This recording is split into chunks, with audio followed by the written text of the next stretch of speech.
In this tutorial, I'm going to show you how to install and configure the AWS CLI version 2 on macOS. At the end of the tutorial, you will have the CLI installed and configured with credentials from the SkillMix lab session. It does help if you do have some basic understanding of AWS services, and of course, since we're doing this on a Mac, you should have some familiarity with the macOS terminal. Here are the steps we will complete. So first, we'll launch the lab session on SkillMix. We do this so that we have credentials to work with. We'll then install the CLI, configure the credentials file, and then we'll test the CLI. Let's start by starting the lab session. Open up the SkillMix page for this lab, and then click on the Start Lab button.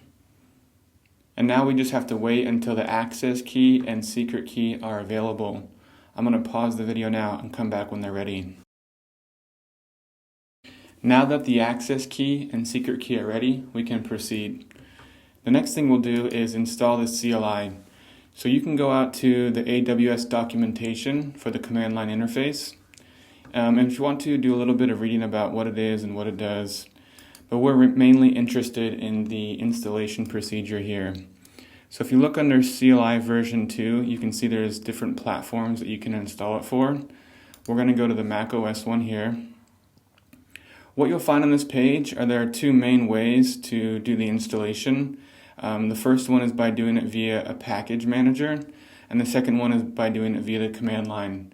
We're going to go ahead and use the package manager one for this demonstration. So this is the procedure for that. All you have to do is click on this link, and it will start the install or start the download for the package manager, and you can save it there. When the file has completed downloading, just open it up, and then you just walk through this wizard.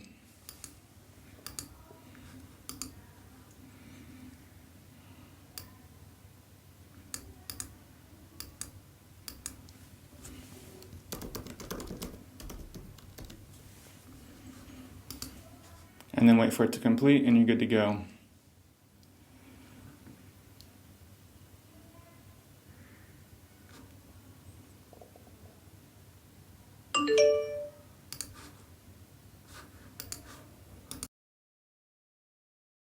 Now that the package is installed, we can configure the CLI.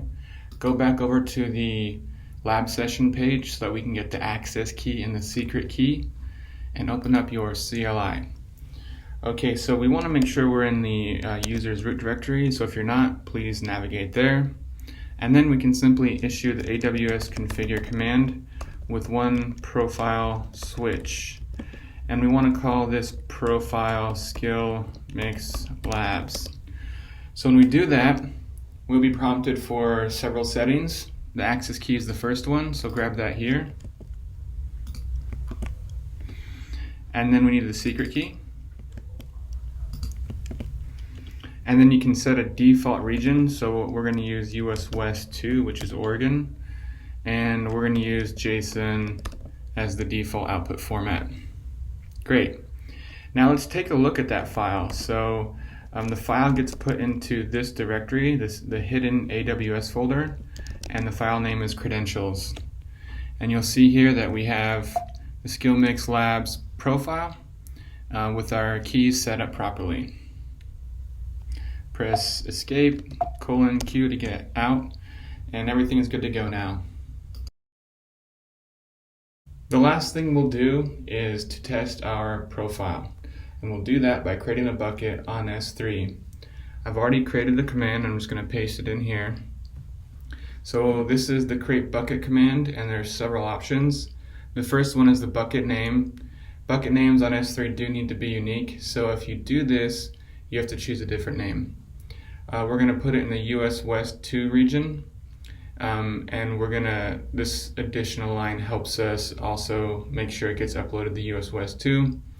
And we're going to use the profile that we created on our computer in this tutorial. That profile name was SkillMix Labs. And if we execute that command, we should see that the bucket gets created. And there we go, there's our bucket. That concludes this tutorial. I hope you found it helpful.